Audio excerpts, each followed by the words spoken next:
Welcome to the Leadership and Success Podcast with your host, Coach BZ.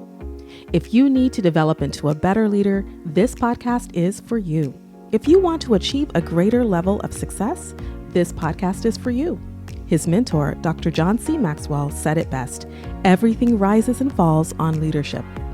We hope to inspire you today and provide you with an insight that has the potential to positively impact the trajectory of your life. Welcome to the Leadership and Success Podcast.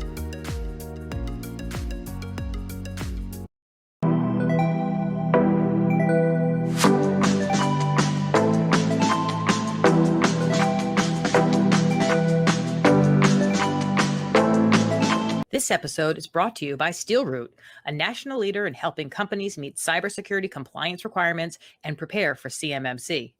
Their experienced team of engineers and consultants assist organizations of all sizes to implement and manage IT systems that meet the technical requirements in DFARS and CMMC. Hello, everyone, and welcome back to another episode of 123 CMMC. My name is Dana Mantilia, and I will be your host. And our guest today is Bob Zinga. Hi, Bob. How are you? Hey, Dana. Thank you so much for having me on your show today. Thank you for offering your time. Appreciate it. We have a very exciting topic. Today, we are going to talk about MFA and security awareness. So let's jump right in. So what is MFA? So MFA, that's multi-factor authentication, right? So basically in 2021, 21st century, it's pretty much absolutely not acceptable for anybody to be able to log into any systems really without having at least a second factor of authentication. So for most people out there, the only control really they have, right, between what they care about, their sensitive or confidential data, and the hackers out there is just their password. So that's one factor of authentication. So you need to have multiple, at least two for all of the systems you've got. That's really the best security practices today. Yeah, and you're right. It's something that everybody really needs to start taking seriously, because the idea of just having the same password and the same email that everyone uses to log into every single different account, Yes, and all the data breaches that have been out there, it's out there somewhere. If that's the way you're operating, it's definitely probably been exposed somewhere. So that's absolutely. The great majority of all data breaches out there, they really exploit two things. One is the password, and number two, phishing. That's pretty much all they do. Yep. So here's something that some people may not even have thought about. So what is the difference between, how is MFA different from 2FA? So I guess 2FA is a subset of MFA, right? MFA is multi-factor authentication.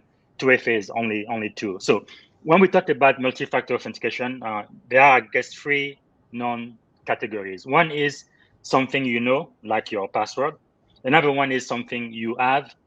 For example, in the military, we all have a card, military card, which we actually have to have in order to be able to access our system. So you put in your card, something you have, and then something you know, your PIN number or your password. So that's two-factor authentication right there. But then there is a third category as well, something you are, like biometrics.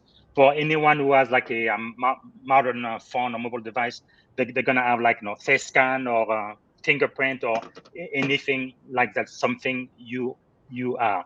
So those are kind of the three categories of multi-factor authentication, and you need at least two of them for really any systems you log into. Something kind of funny. I think it was maybe 3 or 4 years ago. One of the banks I bank with, I've been with them for quite a while. For whatever reason, they didn't have 2FA for login. All they had is just username and password. I'm like, no, there is absolutely no way I'm going to continue banking with you guys if you don't enable 2FA. I actually shamed them on Facebook, and a few months later, they went ahead and gave us at least the option to enable 2FA. Really, in 2021, I'm going to tell you, if your bank doesn't give you the option to enable 2FA, bank somewhere else, because your account will eventually get hacked and you're going to lose real money. That is a very, very good point. And that's definitely a good first account to go check on, is your bank account. So that's great that you did that, and that they actually followed through and said, oh, he's right here, we should probably do this. But so that's a good point. Just put your money somewhere else if it's not going to, they don't give you the option to do that. So that's really good. All right. So obviously now, so why is MFA important? Yes, MFA is extremely important, especially today, because even if you use a complex password, a long password like uppercase, lowercase, special characters, And later, eventually, especially with quantum computers, which is on the horizon now, it's just going to be a matter of time before anybody who really, really wants to get into your account may be able to break into your password.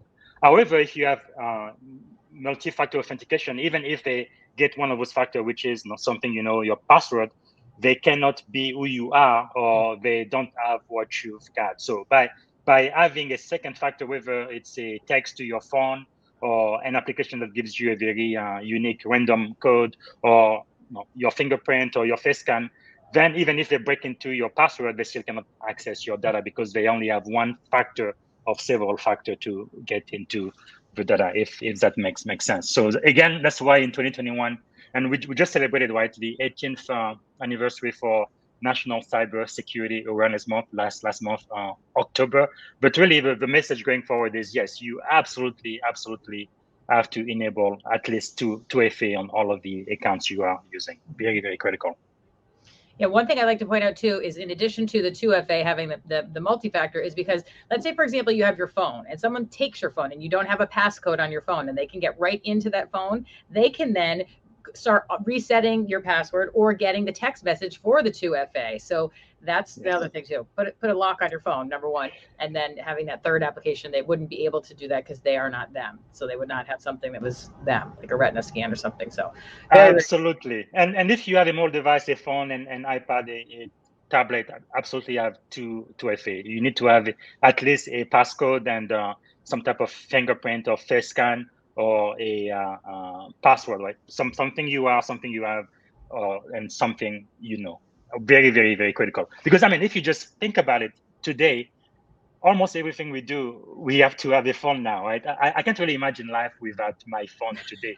Right. Absolutely, my entire digital life is on this little device, right? If this device is lost and somebody is able to get into it, my life is pretty much over. So it is very important. So make sure to keep it safe and secure, and update your phone software as well, very, very frequently. Takes 2 seconds to set up, right? So yes. Do it. Okay, so now the next one is, are all MFAs equal? Well, not exactly, especially when you come to the second factor, something you have, right? I think the simplest way of doing that is, after you enter in your password, you could get like a text message, like SMS, and then type in the code. One problem with SMS is it's already been broken, because people are able to actually use kind of like those SIMs card and exploit them and be able to receive somebody else's text on their phone. So that has already been done. It's not easy to do, but it's already been done. What is even much better than that is if you use an application like Google Authenticator. I love Authy, or Microsoft Authenticator is another one. That's like an actual application where you have to authenticate again, and then it gives you the unique code you need to then access whatever website you are trying to get into. That's much more secure than just having a text message. Because if you think about that too, many people, instead of using the phone number they get from their ISP provider, they actually have like Google Voice numbers, which you can access from the internet just using your email. So if somebody's able to break into your email, they're going to be able to get that SMS text very, very easy, right? So that's why it's really, really better, if you can, to use an application like Google Authenticator or Authy, and then be able to use that as your second factor on all of the websites you have to log into. The new Department of Defense's cybersecurity program, CMMC, can be very confusing and overwhelming. A3 is a cloud-based collaborative environment for an organization seeking certification. A3 builds CMMC packages and has access to a marketplace of consultants, RPOs, and assessor C3PAOs. A3 creates a roadmap for each cybersecurity requirement and helps break things down step by step. Please visit cyberdataintelligence.com/A3. Yeah, that's really an excellent point, to use something else like that. And one thing people always say when it comes to all this stuff is, they say, oh, it takes too long, it takes too much extra time, And if they ever stopped and thought about how much time it would take if somebody does get into your accounts and take over your accounts, or go in and take your money out, and that's the problem, is that no one ever thinks it's ever going to happen to them. So they say, well, this is going to waste more time. No. Take that time is going to be time well spent versus the time if you do have somebody that gets in there. Absolutely. I guess in security, what we're doing really is managing risk, right? And when we know for sure that hackers out there are breaking into password and 2FA is one little thing that could protect your confidential information, is definitely worth it. So I guess we need to change and think of it like risk and reward. If you really enjoy your phone, you enjoy doing online banking, which is very, very convenient, but you want to make sure nobody else gets into your account but you, then it's definitely worth it. Yes, absolutely agree. Yeah, absolutely.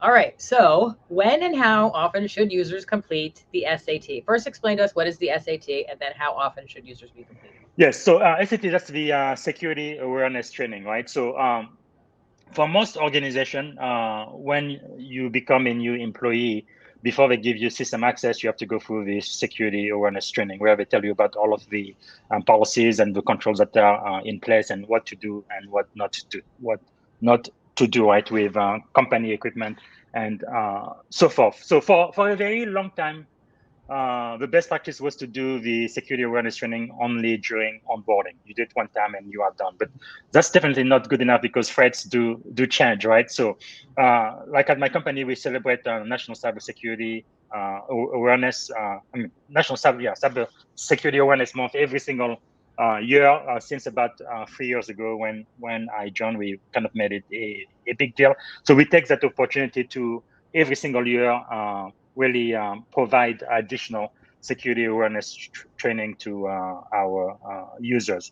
So it's really something you should be doing during onboarding and once at least once a year after that. I know in the government, like in the military, we do it every single year. Like in October, which is the new fiscal year, pretty much everybody in the Navy is required by December to complete the security awareness training, which I think is very, very good practice. Yeah, and it's funny when you say that, because think about onboarding. Let's say someone's been there for even 7 years, 8 years. I mean, the world's a whole different place when it comes to all that threat stuff. So you're absolutely right. That's true. The updates and the additional reminder that, oh yeah, we got to keep doing this, keep moving forward. So once a year is good, at least once a year, I suggest. So that was really, really good. So is there anything else you want to throw out there before we wrap it up? Yes, I guess just one thing I mentioned earlier, most of the breach we have seen in the last couple of years is really due through people cracking passwords. That's why MFA is extremely important. But also when we talk about security awareness training, I think we need to make security training more interactive and try to make it fun so people actually learn, right? Because security privacy was a kind of very, very boring subject. But I think if you can turn it into a game, that would be fantastic. Like one thing I do at my job, the Navy does that too. From time to time, we kind of send phishing campaign. They are fake phishing email, but we just want to see if people have actually learned the training, or if they're going to be clicking, on attachment and links from email they really do not expect. And if they do, then they have to take the training all over again. Really try to make it interactive and expose your people so that they are involved in the training, where they actually gain new skills. Because a lot of the bad guys out there, some of them are extremely smart, but I think the great majority are not that smart at all, right? For example, with Microsoft product, we have Patch Tuesday. Every Tuesday of every month, the first Tuesday of every month, Microsoft tells the entire world, hey, this is what's wrong with my operating system. These are all of the vulnerability, and hey, guess what? Here is the fix. But for most people, they don't apply the fixes for 6 months, sometimes even a year. So the bad guys have time now to actually go there and exploit those vulnerabilities, right? So many of those hackers are not really much smarter than we are. They just it's just an opportunity for them to really exploit vulnerabilities that everybody really should know about. So making sure you are patching your system very frequently. I would say at least once every 30 days. Also enabling MFA everywhere it is allowed. And for those few applications that may not have 2FA as an option, you probably need to stop using them. I am really serious. Don't use those applications anymore, because eventually they are going to get hacked. And then do security training at least once every year. Yeah. And yeah, you just brought up a good point. That's a good thing for MSPs to point out to their clients. what their patch policy is. And it's a good question for people if you're looking for maybe a new MSP, or you're talking to your CISO or somebody, how often are we doing this? What's our schedule like? Because I talk to people all the time about how business owners are not technical people and they don't even know what questions to ask. So if you're an MSP and you could make it as very simple as somebody can understand, and you say, this is our patch policy, this is our schedule, or however it is, that's, as you're saying, that's obviously a very important thing. And as you're saying, Microsoft is announcing every Tuesday, guess what, we found some more. Exactly. Well, that's great. Well, I really, really appreciate your time and expertise when it comes to all this. This is very important stuff that we really need to start taking seriously. So thank you very much, Bob, for coming on. Thank you. I really appreciate the opportunity. Good. And thank you, everybody, for listening and watching. And we hope to see you again on the next episode. Till then, bye-bye. Bye.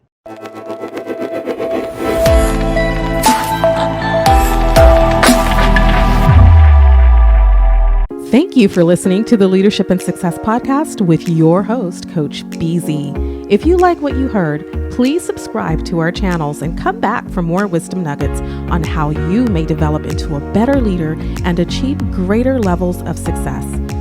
Leadership is the most critical skill. The world will always need leaders to lead others, deploy the next disruptive technology, or execute a business strategy. You may as well decide on counting yourself among the 21st century leaders. See you right here next time on the Leadership and Success Podcast with Coach BZ.